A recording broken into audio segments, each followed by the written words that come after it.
Bismillah ar-Rahman ar-Rahim. Namaduhu wa nasalli ala Rasulih al-Kareem. Viewers, Assalamu alaikum wa rahmatullahi wa barakatuh.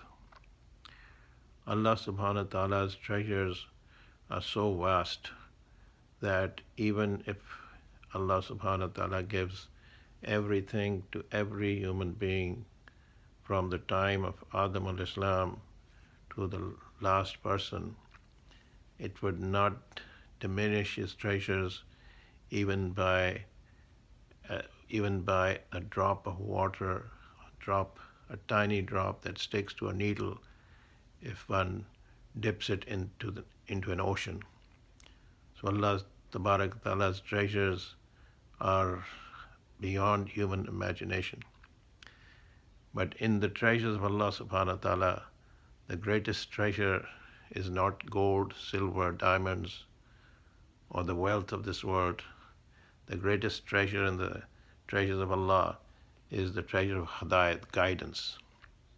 If Allah is pleased with somebody, Allah subhanahu wa ta'ala blesses him with guidance, the ability to know the truth from falsehood. The person who is guided to the truth is truly blessed. It's a sign that Allah subhanahu wa ta'ala is pleased with that person. While a person who has been given the wealth, the diamonds, gold, silver, the wealth of the dunya, there is no guarantee. It's not a sign that Allah subhanahu wa ta'ala is pleased with that person. It is said according to hadith of Rasulullah sallallahu alaihi wasallam, the Jannah, the paradise of the unbeliever, is this life, is this dunya. While for a believer, this dunya is like a prison house. A person who is a believer, Allah subhanahu wa ta'ala tests him in different situations. There are restrictions on that person. For example, in the month of Ramadan, even the halal becomes haram for a certain time.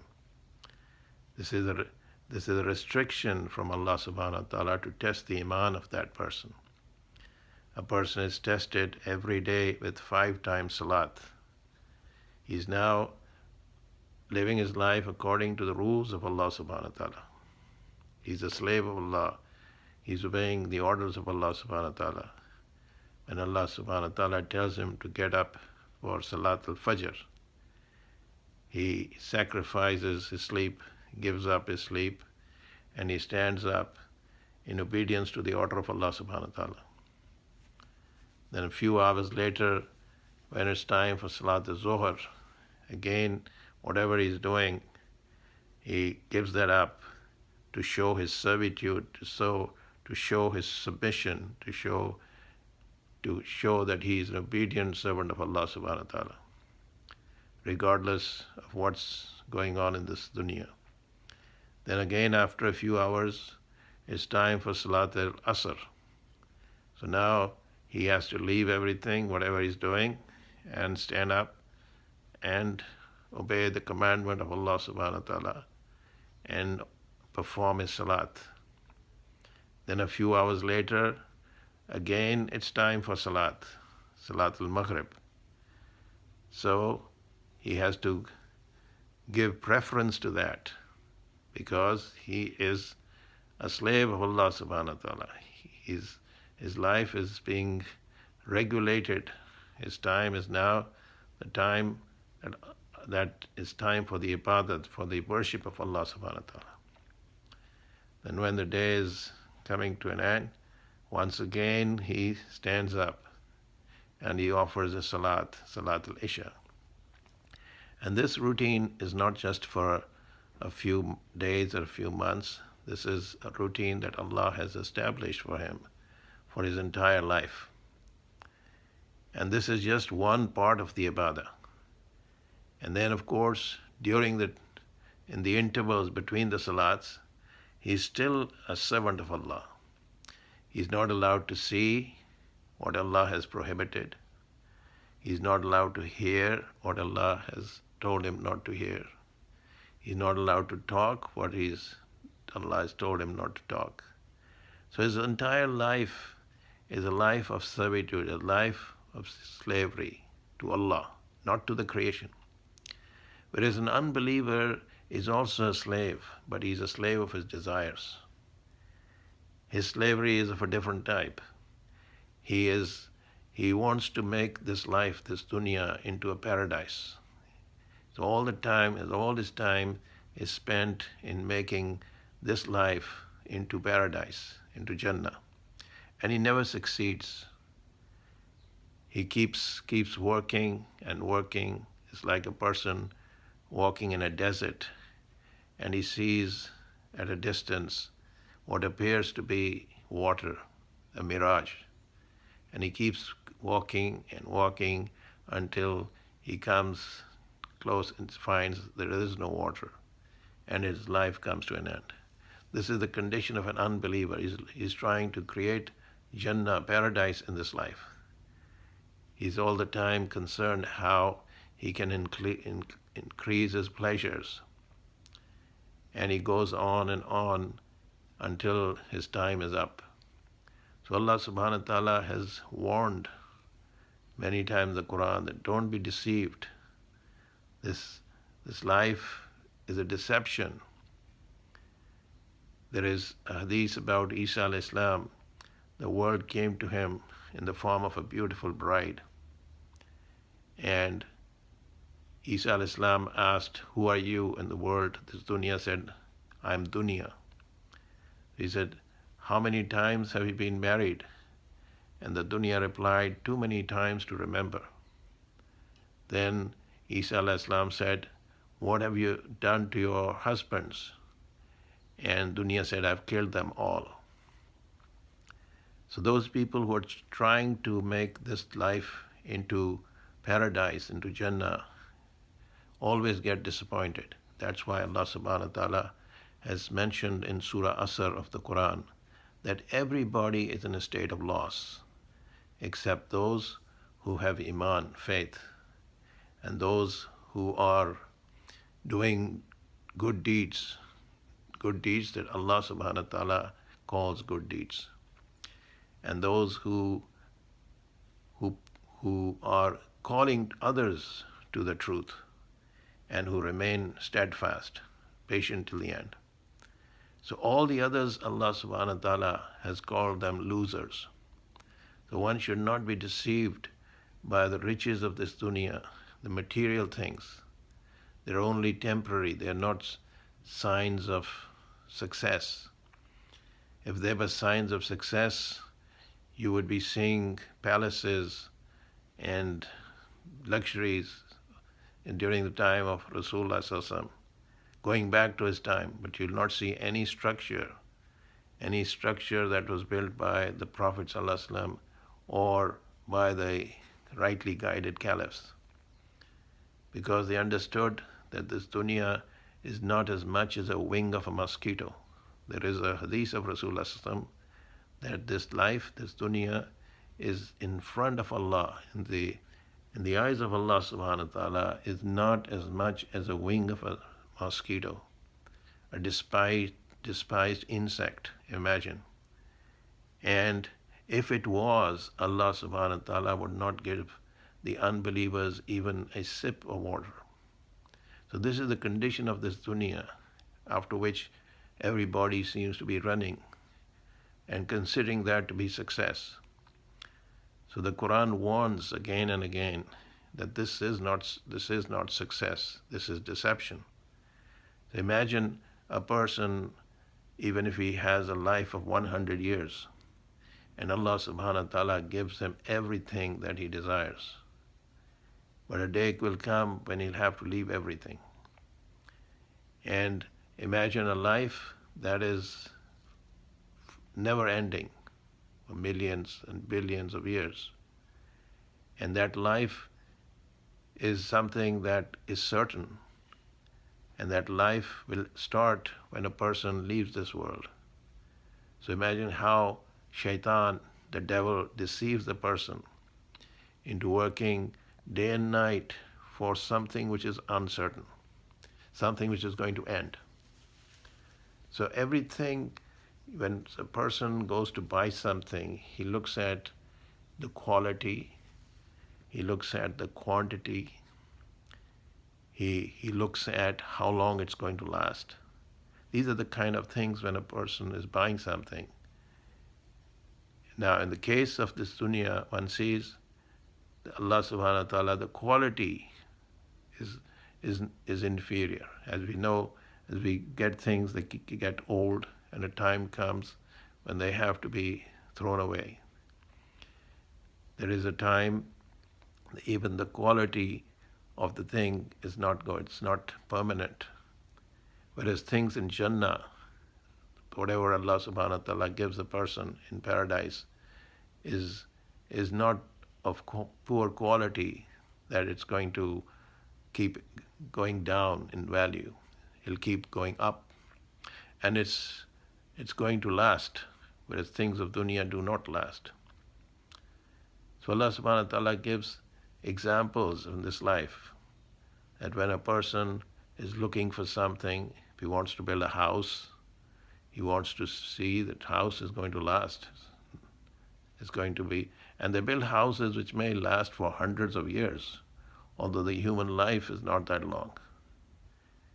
So Allah subhanahu wa ta'ala gives people examples that when you're going in pursuit of dunya, you're looking for the quality, you're looking for the quantity, how much you can get, and you're looking for how long it's going to last. The things of dunya do not last for very long. And in any case, the quality is not the quality that Allah subhanahu wa ta'ala talks about, is the joys, the pleasures that last forever and ever. The youth of a person will never be old. A person will never die in paradise. A person will never get sick. The person will have no hardship. So even the people who are supposedly successful people of this dunya, who amass a lot of riches, even they become old, even they become sick, and even they die. So what kind of success is that? So this is another deception of the shaitan. He makes the unbeliever think that he is successful. And Allah subhanahu wa ta'ala keeps warning, giving examples that what you consider success is not success. So work for Akhirah. This is what Rasulullah taught the Sahaba. One day he was going and he saw a dead goat with cut ears. And he asked Sahaba, would anyone give any money for this? The Sahaba said, Ya Rasulullah, even if it was alive, it will have no value. But if it's dead, it's worthless. So he said that in the sight of Allah, this dunya is not even worth as much as this dead goat, something to that effect. So there were so many times that he gave them advice. Do not be deceived. That's why Rasulullah, when he left this world, he didn't leave behind any material possessions. The inheritance of the prophets, his guidance. When he died, it said that Abu Hurairah radiallahu anhu went to the marketplace and told people, "Oh people, you are doing business here. The inheritance of the Prophet is being distributed in the masjid." So they thought maybe some material things were being distributed. So they went there and they saw some people were making salat, some people were reading the Quran, some people were engaged in other types of ibadah. So they were surprised. Where is the inheritance? So they were told that the inheritance of the prophets is not wealth. It is guidance. It is the guidance to the truth. So anyone who dies on truth is truly successful, because his success will never be taken away. The success of the kings and the people of power, the people of wealth, is taken away the moment they leave the world. No matter what they had, is not going to be of any use to them. But the things that they did not do, the things that they should have done, if they had been properly guided, that would be of use to them. So this is all the reminder. The Quran keeps reminding people that unless you come to the truth, you will always be going in the wrong direction. Rasulullah ﷺ said, I'm like a traveler who stops under the shade of a tree and then moves on. So he considered life as a travel. The destination is elsewhere. Whereas an unbeliever, he also knows this life is temporary.